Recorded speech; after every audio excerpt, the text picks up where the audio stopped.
Hello, this is Hoagie Bear, the whiskey hamster, and today, on a request of a subscriber of mine, I want to talk a little bit about the different kinds of Laphroaig cask strengths in recent years, and about, in general, my perception of them, perhaps in comparison to the Laga 12 cask strength, which I really like. So I was asked to do sort of a review of or a comparison of different kinds of Laphroaig cask strength versions.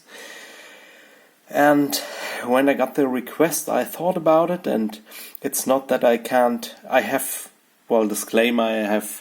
of these 3 bottles open at the moment. It's batch 7 from 2015, batch 10 from last year, and the now again green stripe batch 11 from this year. So and I had to think about it because it's not that easy. In comparison to the Laga 12, different versions, let me show you. And that's from 2013, the 2015 version, and the recent 2018 version, as the 2019 version has not yet been released, but is due next month, as far as I know, together with all the other Diageo special releases of 2019. Excuse me. So, and the problem. Okay, what's my problem? I can generally say something about these bottles, but I have to do a special review to compare these 3. So this will probably be a separate video, and I apologize for that. But I want to say that in comparison to the Laga 12, where I basically also bought the 2013 as well as the 2015 version recently, and basically opened in the same time frame within a couple of months together with the 2018 version. So I can compare these 3 bottles because they have been newly opened or recently opened all at the same time. So I can see how they develop, how they perform with a little air and time given, etc. Okay, maybe this is the time where I can really recommend the 2013 version, as it is my favorite Laga 12 I've tried so far. It's very complex, it's salty, it's very intense, but it's elegant in its approach. Like a really complex and elegant, but at the same time it's very powerful and intense. A really nice whiskey, but it's got the elegance. Whereas my second favorite Laga 12 is a 2015 edition. It's basically, as Serge Valentin or whatever from Whiskey Fun would say, it's sharp as a blade, it's chiseled, it's straightforward Laga take no prisoners, even more intense than the 2013 version. Really brutal on the tongue, but in a very dominant, powerful way. Can't really describe it, but it's really strong without feeling out of bounds or too edgy. Just raw brute force, but in a way also controlled, but not as elegant or complex as the 2013 version. And the 2018 version goes more into in my opinion, more into the direction of the 2015 version, but is not as, to think about it, not as focused, not as well done. but very close, very close. So if you can't get the other versions, 2018 is a very good version.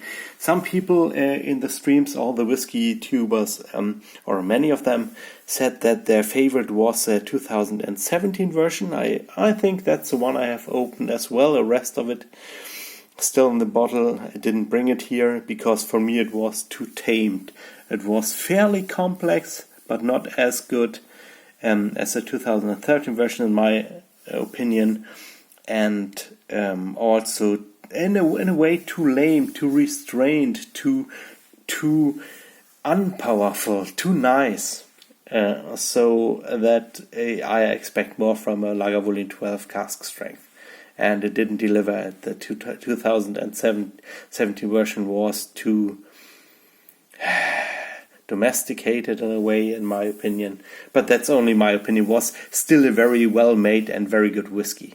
I mean, you have to see the comparisons in the right light. It's not good versus bad whiskey. It's just comparing very good whiskeys with each other, basically. Okay, back to the Laphroaig. Where's my problem with the Laphroaig? As I said in a separate video, I will try these three, perhaps not in camera, but I will talk about them and compare them. But the problem with Laphroaig is, first of all, I don't know, I find these tastes harder to compare than Lagavulin, for example. I don't know, perhaps Lagavulin is generally a little bit more malty, more palatable, and quote unquote easy to sip in comparison to Laphroaig. On the other hand, the problem is these bottles were bought at the release date and basically opened as soon as they got into my house. So if you look at bottle number 17, there is like maybe a third left, not 17, bottle batch number 7, a third left, and the cork kind of was a little bit loose. I just found out, to my demise. But anyhow, and so was, I mean, the best comparison you could make would be the 2008 batch. I'm sorry, the last year's version, batch 10 from 2018 compared to batch 11 to 2019. So, because I think, especially with Laphroaig, air and time does something to these malts. It's a trait which is shared by, in my opinion, with most peated malts, and the more heavily peated, the more they don't just change like other whiskies with air and time, and chemical bonds break down into other bonds, and things happen into the in the bottles, but even more so with the peat element and the perhaps even the medicinal peat elements of Laphroaig. And what happens is some become tarry. Some, I have the feeling that, especially Laphroaigs, I noticed it at a Laphroaig Cask Strength. Quarter cask, which was open for quite a few years, that the whiskey changes, and sometimes it's hard to describe what really happens. You just feel when you drink them, okay, they tasted differently last time, like a couple of months back, and then it changes again. And I would say at least it's partly to the peat involved, and that the peat components, peat bonds, break down into other components and other tastes and aromas. And so that's kind of hard for me to compare, like Laphroaigs, which have been opened at different times or different years, even, like in this case. And I also always feel they are due. how do you say, due to change or subject to change better, and I don't know how to, kind of calculate that into my review, and that's the problem I have with Laphroaig Cask Strength. Perhaps a general thing I can say is that the new version of the Cask Strength, the 11 batch 11, seems a little less powerful as the others. So that's what I remember when I tried the other two, that they were stronger, coming across stronger, although they are a bit lower in alcohol by volume. The new one is 58.6%. The 2018 version is 58% flat, and the 2015 version is at 56.3% ABV. And they still feel stronger than the new one. The new one is kind of elegant, but in a way lacks a bit of the power. And for me, at least, the first or second or third time I tried it, I've only tried it like 2 or 3 times.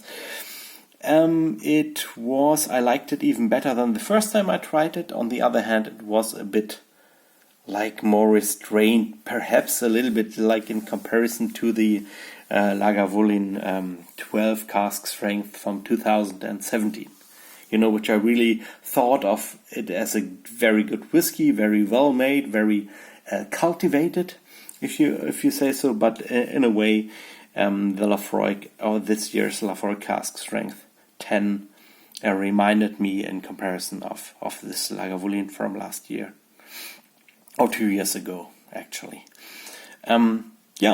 So that's my opinion, and with Laphroaig, but it seems that Laphroaig even changes more in the bottle with air and some time, so it's really hard to pin them down or to say how they really tasted the first if they would have been opened at the same time, and there would be other differences as well. But one thing I can because usually with alcohol evaporation, etc.,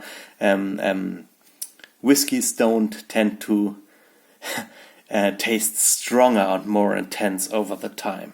They usually they mellow out, and all the some edges go away, and whiskey generally gets better to a certain degree. Except you have perhaps like 1/10 left in the bottle for a couple of years and open it regularly, then it will go flat or will go bad. But with cask strength whiskies, usually they get better over time and more balanced and more friendly. And these two Laphroaigs held their edge and were coming across stronger than this new one. And that's with the new one basically opened up, just opened recently, and that's so I would imagine that they come across stronger. One thing I will do in the future, I'll try to do a quick review, point out some more of the perhaps detailed differences between the 3 bottles.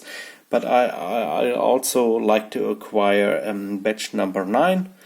And perhaps do this together in a month or so with batch number 9 when I open it, because it's supposedly one of the best batches, and I haven't tried it yet. Because that was the year 2 years ago when Laphroaig messed up their website and their ordering system and released the new broken website. And everything went awry, and they had, it took them 3 tries to really get things going and get the ordering process going. And by that point, I was so annoyed that I chose not to order, because I didn't want to support their mess. So I missed batch 9.